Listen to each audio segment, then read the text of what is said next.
Assalamualaikum warahmatullahi wabarakatuh dan salam sejahtera kepada doktor dan cikgu-cikgu yang saya hormati sekalian. Kami dari kumpulan terakhir ingin membentangkan hasil tugasan kami iaitu berkaitan dengan penghasilan RPH, rakaman video PDPC dan juga isu dan penambahbaikan daripada video PDPC yang telah kami buat. Ahli kumpulan saya terdiri daripada Cikgu Mahaini, Cikgu Jayu, Jesslyn dan saya sendiri dan Rizaltika binti Hamidah. Tanpa membuang masa, kita tengok kepada bahagian pengenalan. Okey, pengenalan ada dua perkara yang saya nak highlightkan. Satu, pembelajaran aktif dan satu lagi elemen pembelajaran abad ke-21. Okey, pembelajaran aktif menurut Michael Prince 2004, dia mengatakan ataupun mendefinisikan pembelajaran aktif ni sebagai pendekatan yang melibatkan murid secara aktif dalam proses pembelajaran, ataupun dalam kata mudahnya pembelajaran aktif ni dia berlaku apabila pelajar ataupun murid dia belajar dengan cara dia membuat sesuatu dalam sesi PDPC berbanding dengan dia mendengar kuliah daripada cikgu ataupun dia membaca nota. Okey, ataupun salah satu contoh pembelajaran aktif ni, saya percaya semua cikgu ada lesen. Okey, pembelajaran aktif ni dia berlaku apabila contoh masa kita pergi kursus KPP 01 tu kan. Masa tu kita belajar dengan cara kita mendengar dan juga membaca. Tapi pembelajaran aktif ni dia berlaku apabila kita start belajar bawa kereta dekat dalam lita ataupun dekat jalan raya. Itu pembelajaran aktif yang dimaksudkan dengan sebenarnya. Kita buat something dalam semasa kita belajar tu. Okey, seperti yang kita semua sedia maklum, ada 4 elemen pembelajaran aktif yang perlu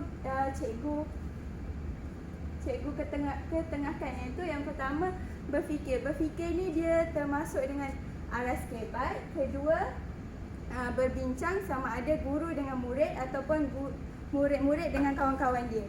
Dan yang ketiga, kita ada menyiasat. Keempat, kita ada create something new ataupun mencipta sesuatu yang baru.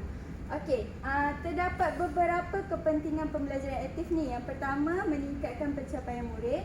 Kedua, membangunkan autonomi ataupun hak sendiri murid dalam belajar. Ketiga, kita ada membangunkan keupayaan murid untuk belajar. Dan yang terakhir sekali, membolehkan murid bertanggungjawab terhadap proses pembelajaran mereka sendiri. Seperti yang kita sedia maklum, dalam kelas tu setiap murid-murid kita tu semuanya berbeza. Sama juga macam kita belajar dalam multiple intelligent theories tu, kan ada 9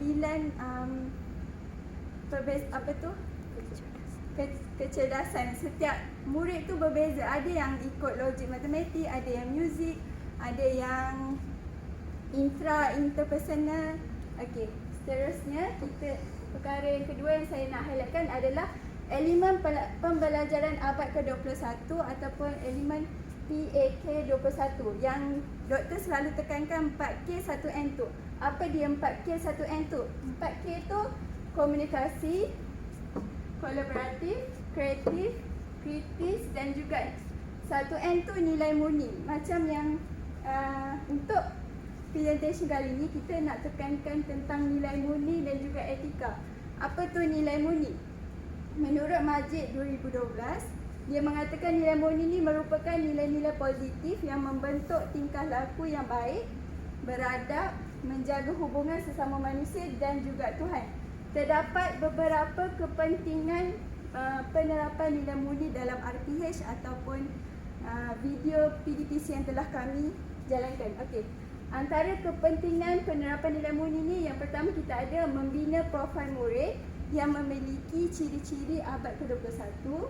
Kemudiannya kita ada kepentingan yang kedua, melahirkan bangsa pemimpin yang berwibawa, mendidik ahli masyarakat yang bertanggungjawab, membina sasial terpuji dan juga memupuk perpaduan. Oleh itu, penerapan nilai murni dalam RPH ni dia penting semasa kita melaksanakan proses PDPC. Nilai murni yang kita nyatakan dekat dalam RPH ni, dia perlulah selaras dengan tajuk ataupun topik yang kita nak ajar. Okey, saya akan tunjukkan macam mana kumpulan kami terapkan nilai murni dalam PDPC yang telah kumpulan kami jalankan. Okey. Okey, penerapan nilai murni dalam sesi PDPC yang telah kami jalankan ada 2 tahap. Tahap yang pertama secara langsung dan tahap yang kedua secara tidak langsung. Secara langsung saya rasa mungkin semua cikgu-cikgu berjaya menerapkan ke tiga-tiga ataupun keempat-empat nilai ni. Okey, yang pertama kerjasama. Kerjasama ni wajib ada sebab kalau apabila kita menjalankan aktiviti berkumpulan, murid-murid dia automatik kita dapat terapkan nilai kerjasama antara mereka.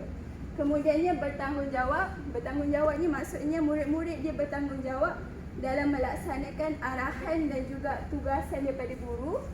Ketiga, berani. Berani macam mana?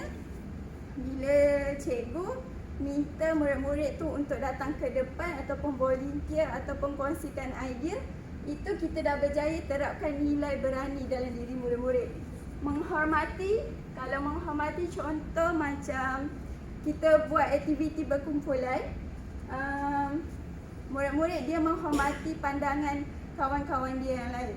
Okey, tahap yang kedua kita ada secara tidak langsung. Macam mana kumpulan kami aplikasikan dalam PDPC?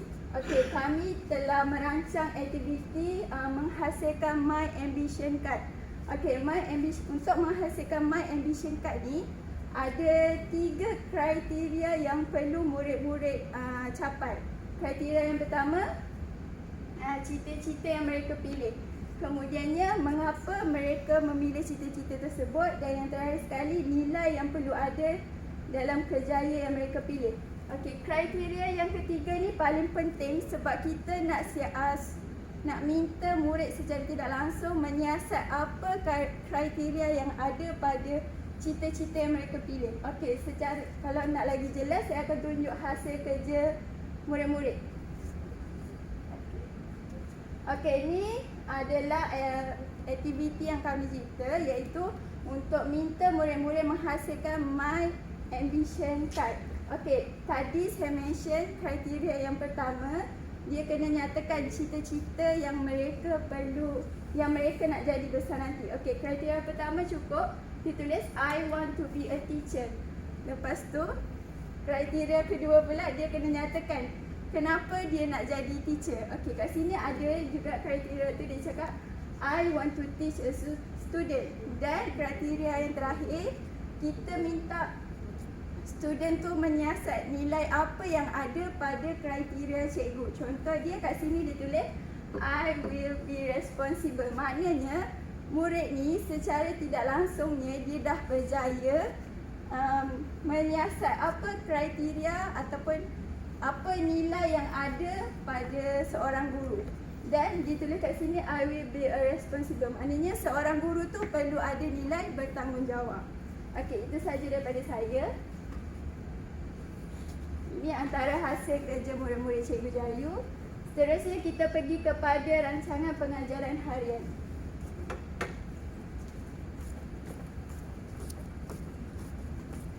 Okay, selamat datang kepada semua. Terima kasih kerana sudi hadir hari ini. Okay, so kita akan tengok tentang RPH yang kita laksanakan. So kita pilih, kami telah pilih kelas tahun 3 dan subjek ialah bahasa Inggeris. Masa adalah sejam dan tajuk topik yang kedua, topik ialah My Ambition. Jadi dia punya content standard adalah untuk communicate simple information intelligibly dan communicate basic information intelligibly for a range of purpose in print and digital media. Standard pembelajaran adalah find out about personal information by asking basic questions. Macam tadi kita akan dalam kelas saya akan tanya, I will ask about basic information. Maksudnya murid-murid akan memberitahu apa cita-cita mereka, apa minat mereka macam tu. So, jadi yang itu. Dan kemudian 4.2.4 describe people and objects using suitable words and phrases. Jadi elemen prioritas kurikulum adalah creativity dan innovation. Skills yang diintegrasikan adalah speaking and writing. Kemudian objektif yang akan dicapai adalah to identify and describe occupations correctly using correct words and phrases. So like example, we can see just now digunakan contoh. Okay, I want to be a teacher. I want to teach students and then I will be responsible. So itu ialah contoh words and phrases that they will use in their work hasil kerja mereka. Okay, dan kemudian to talk about what they want to be when they grow up. Previous knowledge iaitu pengetahuan sedia ada adalah students have learned about occupations in previous lesson. So kelas yang sebelum tu mereka dah mempelajari tentang cita-cita dan cita-cita tentang pekerjaan. So whatever occupations yang ada di dalam dunia ni, so mereka akan apa yang mereka tahu tu dia akan sebut. Then about the critical and creative thinking skills, iaitu pemikiran kritis dan kreatif. Mereka akan ada the 21st century skill is by doing survey, iaitu kajian antara kawan-kawan. Kemudian the hot is analysing value of their ambition. So macam tadi dia tengok in their hasil kerja tu, dia ada, kalau teacher they will know what they have to analyse and think what value yang kena ada dalam cita-cita mereka. Kemudian teaching and learning strategies mainly ada juga dia berpusatkan guru dan juga berpusatkan murid. Cross curricular element EMK, language, value and also creativity. BBM yang kita gunakan adalah flashcards, word cards and also drawing paper.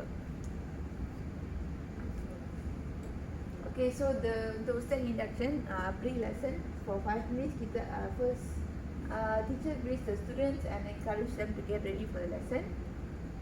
Kemudian teacher writes the word ambition on board and ask them the meaning. So kalau mereka tidak tahu, then cikgu akan menerangkan apa maksud ambition. Students play a little game. So sebagai untuk aktifkan mereka pada awal pengajian, mereka akan mainkan satu game, iaitu guess the occupation. Mereka akan teka apa pekerjaan. So like example, first students are called upon voluntarily and they come forward and they will read the words without reading to the class. Maksudnya mereka akan dapat satu kad perkataan. Dalam tu ada like in one card mereka ada satu pekerjaan, like one pekerjaan lah. So nanti dia akan baca sendiri dan kemudian dia akan buat aksi, like they will show apa they will do by what do you call it, simulasi macam tu. Okay. And then murid-murid lain dia akan beritahu, dia akan tengok dan akan beritahu apa cita-cita, apa pekerjaan itu. Contoh kalau teacher, dia akan buat macam teaching at the front. So then the students will see and then mereka akan sebut nama pekerjaan tu. So this one ialah students activity. Kemudian okay, teknik dia ialah explanation and brainstorming. 4C1V is mereka akan communication, value, respect, encourage, discussion, and teaching aid is the word cards. So word cards yang saya beri adalah teacher, chef and also firefighter. So jadi mereka akan membuat aksi sebagai teacher dan chef. Kalau chef dia akan buat macam cooking, and also firefighter tu mereka akan buat macam like putting out the fires, memadamkan api. Untuk kita next step is introduction untuk 10 minit. So ini adalah gambar-gambar yang saya gunakan semasa kelas. So teacher paste the flashcards on the board. Kemudian murid-murid akan dipanggil secara rawak ataupun ada yang nak sukarela datang, dia akan datang. Kemudian and then they read the word cards with correct pronunciation. So mungkin ada yang tak tahu nak baca, contoh like musician, adalah dia musician ke macam tu, dia ada spelling mistake. So teacher will assist at that time. Kemudian students listen carefully about each occupation. So cikgu akan terangkan about each activity. Okay, like example for the farmer, tengok dulu gambar tu apa. Then they will, teacher ask what is the farmer holding. So apa pekerjaan tu, apa yang farmer akan buat, mana dia akan bekerja macam tu. Then also goes for each ambition, like pilot, photographer, singer, dentist. Apa beza dentist dengan doktor yang biasa. Kemudian musician, musician and singer apa beza dia, dan kemudian doctor and also teacher. So students also share their thoughts and ideas about each occupation. So this is also teacher and student centered activity. Okay, next one. Okay, lesson development for 20 minutes. So yang ni adalah kita akan gerakkan ke aktiviti seterusnya, iaitu survey table. So students are divided into groups of 5. So satu kumpulan ada 5 murid, dan cikgu akan terangkan dulu apa yang kena buat, apa yang murid kena buat dalam aktiviti itu. So before that they will listen to audio from the textbook. Maksudnya ada satu audio yang contoh. So when they are carrying out the activity, mereka akan tahu okay, ini ayat yang dia kena gunakan semasa buat survey itu. Then teacher hands out a worksheet, a tablet. Dan kemudian murid-murid dalam kumpulan mereka, contoh 5 orang tu, okay, seorang akan jadi pencatat, dan yang lain-lain tu dia akan beri idea mereka, like they tell about their ambition, apa dia punya cita-cita. So pada masa murid melakukan aktiviti itu, guru akan pergi ke setiap kumpulan dan akan check adakah murid-murid mengikuti kriteria yang ditetapkan, like are they using BM or English when carrying out the activity. Kemudian when all of the groups are finished, a member is chosen from each group to share their survey results. So like the leader, ketua kumpulan tu akan datang ke hadapan dan akan berkongsikan apa hasil dapatan daripada survey itu. Dan kemudian last kali, teacher has to tally the results to students to see which is the most and least popular. So dalam semua cita-cita yang dia dapat, dia akan tengok okay, apa occupation yang paling diminati oleh murid-murid dan apa yang paling kurang, yang kurang popular. Okay, so kemudian the grouping activity is the survey, student centered activity, brainstorming, collaboration and communication. The values instilled here is respect, cooperation and bravery. Element of active learning is deep learning, and the teaching aids is audio and survey table. So the next one is strengthening exercises. So ini last kali sebab dia adalah aktiviti pengukuhan. Okay, so untuk ni yang kita akan membuat ambition card. So the teacher hands out a drawing paper to each student, dan kemudian mereka kena menghasilkan satu kad yang bertajuk My Ambition. So cikgu akan menerangkan apa yang kena ada dalam aktiviti, dalam drawing paper tu. So first one, what do you want to be? Kenapa awak pilih, why did you choose those ambitions? And also they have to share apa value yang ada dalam ambition tu. So example, like just now, teacher, they have to be kind and responsible. So they have to do it using their own creativity, without copying other students. This one adalah secara individu. Okay. Jadi last one untuk penilaian adalah selama 5 minit, di mana murid-murid akan membuat pembentakan, dia punya akan membuat share dia hasil kerja. So selepas mereka akan telah when they show their drawing, so guru akan memuji murid-murid tersebut. Dan kemudian also yang paling penting, murid-murid kena menggunakan ayat yang betul semasa mempamerkan hasil kerja mereka. Okay, using correct words and phrases. So this is the presentation of the work. Student centered activity, value bravery. So di mana macam seperti cikgu Jasmine tadi, murid-murid bila mereka tampil ke hadapan, mereka kena berani untuk datang ke hadapan dan kongsi tentang ambition, about their ambition. Last one, closure for the penutupan. Mereka akan mengimas kembali semula apa yang perkataan ataupun pekerjaan yang mereka telah mempelajari pada hari tersebut. Example like whatever words they learn that day. Yang awal-awal tu kita dah tampal the flashcards dan word cards. So mereka kena ingat semula apa, like whatever words they learn. Farmer, apa yang farmer akan buat, contoh grows vegetables and fruit. So itu adalah contoh frasa yang mereka akan ingatkan balik semula. And also for all the occupations. So itu saja. Dan lastly, guru akan memberikan homework dalam buku workbook. itu saja. Kita akan tengok video kita. Video tu.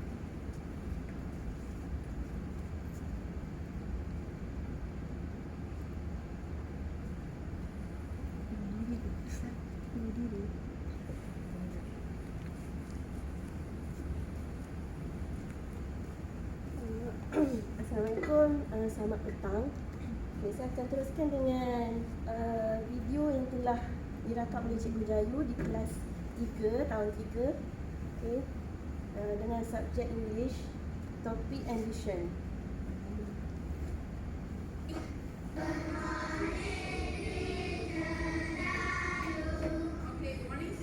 Okay, ini adalah dia punya step induksi dia. Seperti biasa, cikgu akan mengucapkan greeting selamat pagi kepada murid. Murid pun akan menjawab semula, selamat pagi cikgu. Okay, seterusnya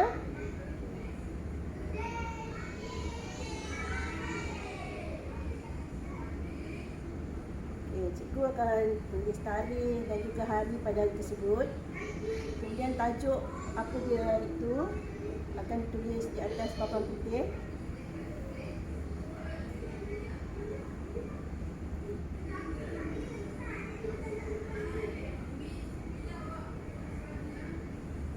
Okey, cikgu telah menulis tajuk My Ambition atau dalam bahasa Melayunya cita-cita. Okey. Di sini ada sesi soal jawab ya di antara guru dan juga murid. Ada komunikasi dua hala berlaku di sini.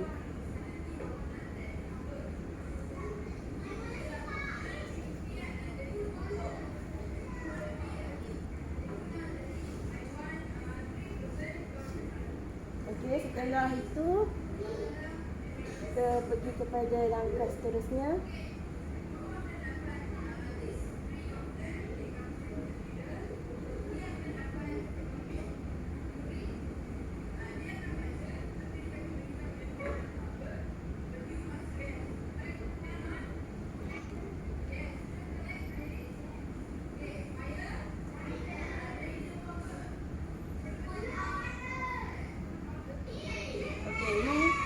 Tadi murid bersoal jawab dengan murid ya.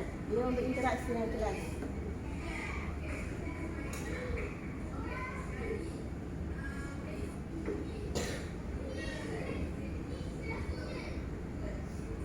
Guru menerangkan lebih lanjut tentang contohnya teacher kan. Okey, seterusnya guru melekatkan gambar-gambar occupation ataupun pekerjaan.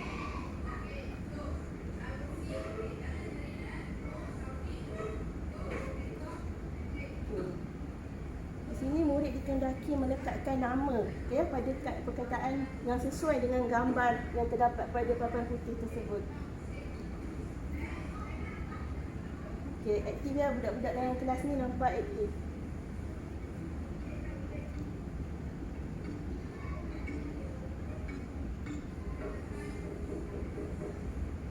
Dah selesai.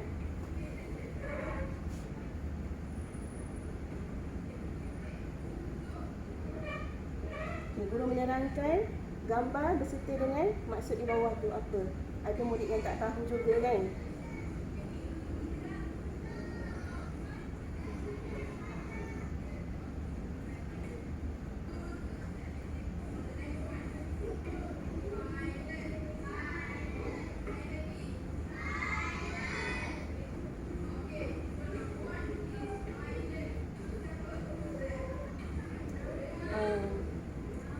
Seterusnya tugasan berkumpulan.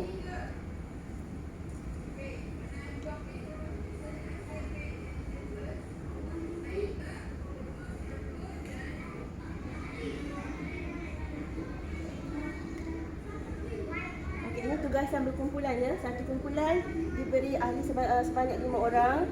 Mereka akan berkolaborasi, berbincang, bertukar-tukar pendapat, bertukar-tukar idea, di mana mereka diberi borang survey. Borang survey itu dia orang kena nyatakan nama dan juga apa occupation yang dia orang pilih bila mereka dah besar nanti.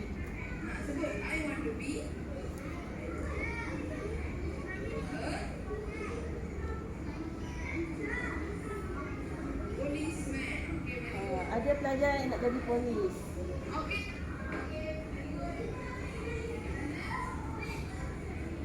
Okey, masing-masing nak tunjuk borang survey yang telah disiapkan.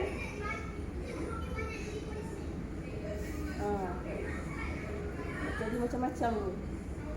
Okey, pilih seorang sebagai wakil untuk menerangkan tentang borang survey kumpulan masing-masing.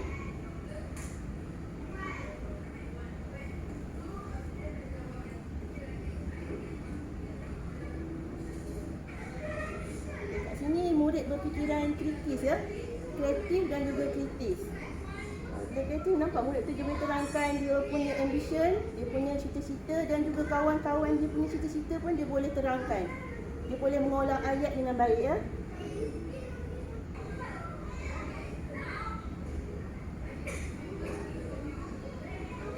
Okey. Ini untuk pengukuhan. Mereka dikendaki membuat poster ataupun satu kad ambition. Okey, masing-masing punya ambition, dia orang kena lukis gambar cantik-cantik.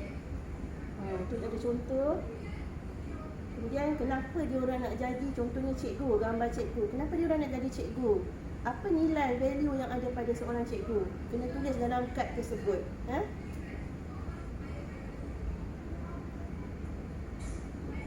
Contoh tadi, cikgu seorang yang bertanggungjawab kan. I want to be a teacher because teacher is a responsible person. Macam tu. Okay, masing-masing melukis ni.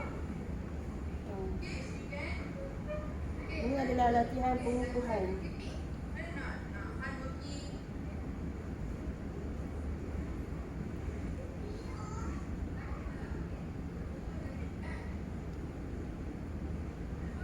Okay, kita menunggu mereka menyiapkan kad ambition.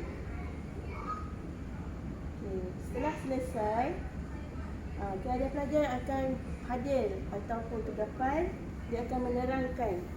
Contohnya, lukisan yang telah dilukis, apa dia lukis tu? Teacher kan? Okay. Kenapa dia lukis teacher? Dia suka jadi seorang guru.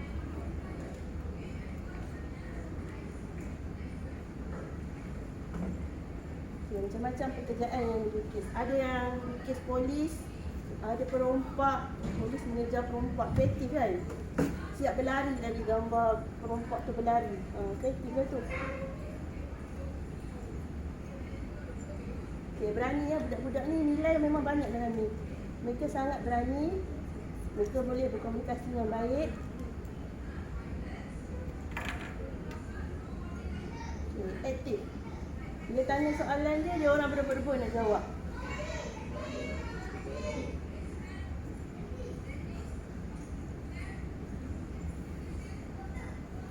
Doktor, nak jadi doktor.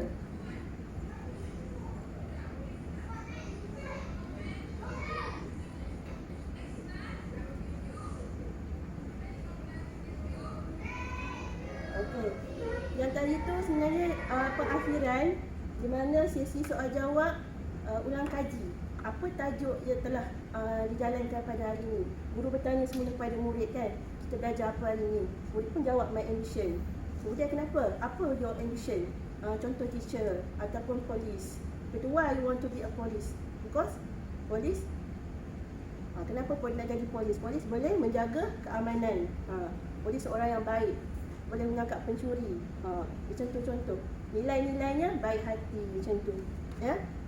Okey, sekian. Terima kasih.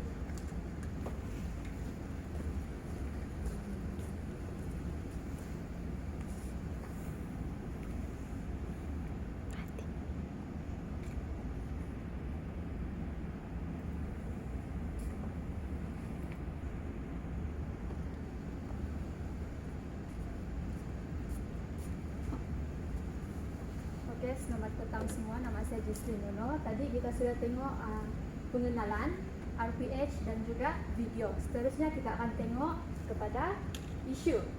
Isu menambahbaikan dan juga kekuatan sesi PDP kita pada hari ini.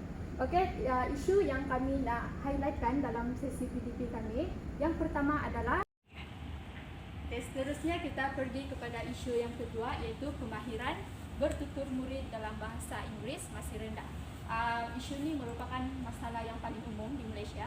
di mana pelaksanaan aktiviti agak sukar dan kurang sempurna, di mana guru terpaksa memberikan arahan dalam dua bahasa, iaitu bahasa Melayu dan juga bahasa Inggeris. Dan penambahbaikan yang kumpulan kami pilih, yang pertama, guru dicadangkan supaya mempelbagaikan teknik dan strategi pengajaran supaya murid-murid dapat menunjukkan minat mereka untuk mempelajari bahasa Inggeris dengan mudah.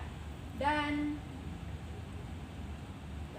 guru juga boleh menerapkan elemen kecindan ataupun lawak jenaka atau humor, dan didik hibur juga dalam aktiviti PDPC, yang contohnya guru boleh mencuba membuat rakaman aktiviti melalui video ataupun audio agar dapat ditunjukkan kepada murid dengan menggunakan pelbagai jenis suara yang boleh ditiru.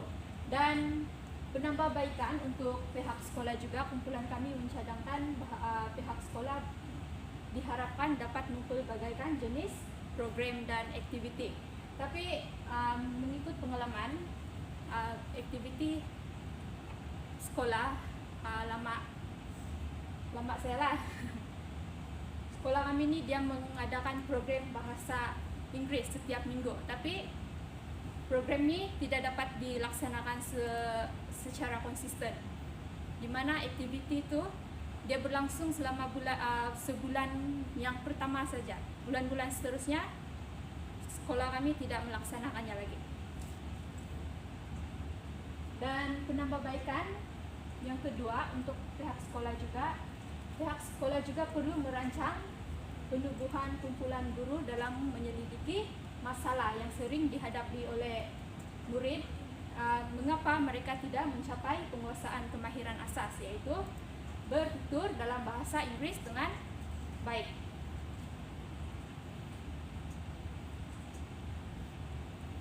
Seterusnya kita tengok isu yang ketiga, iaitu pengintegrasian teknologi tidak dapat dilaksanakan akibat bencana alam, di mana sekolah Cikgu Jayu ni telah dilanda musibah lah, ribut dan juga banjir, ribut, di mana kelas yang menyediakan teknologi hancurlah, bukan hancur, rosak.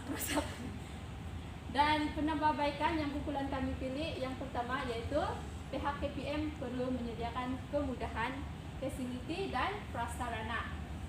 Antara kemudahan yang perlu disediakan adalah alat bantu mengajar yang sesuai dengan situasi zaman sekarang, dan juga kemudahan talian internet. Kerana teknologi yang berada di sekolah sekarang ni masih berada pada tahap yang rendah, dan juga kebanyakan teknologi yang ada sekarang adalah sudah rosak.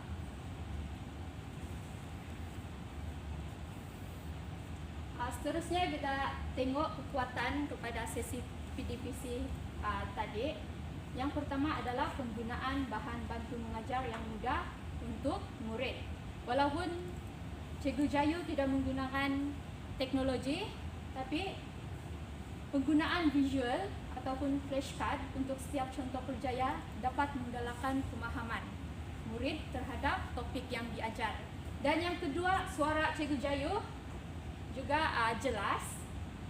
Dan yang ketiga, aktiviti yang menggalakkan pembelajaran kooperatif, di mana terdapat aktiviti surveyable, di mana murid akan duduk dalam kumpulan dan mendengar pandangan akan kumpulan mereka yang lain. Dan yang keempat adalah pemberian penghargaan dan galakan kepada murid, di mana guru Cikgu Jayu kerap memberikan pujian, di mana pujian ini merupakan satu peneguhan positif yang tidak memakan sebarang modal lah untuk meningkatkan motivasi student. Dan yang kelima, guru menggalakkan sikap volunteer dalam kelas. Kalau cikgu-cikgu perasan dalam video sebentar tadi, Cikgu Jayu tidak perlu pun memberi arahan mana-mana student. Student yang akan volunteer nak jawab soalan. Dan yang keenam, yang terakhir, murid mahir dalam membuat keputusan ataupun kritis melalui aktiviti teka kerjaya survey table dan emission kartu, murid digalakkan untuk berfikir dan membuat keputusan. Okey, secara rumusannya, aktiviti PDPC kami mencapai objektif yang telah kami buat. Itu sahaja daripada kumpulan kami. Sekian, terima kasih. Ada apa-apa soalan dari cikgu-cikgu? Tidak? Terima kasih.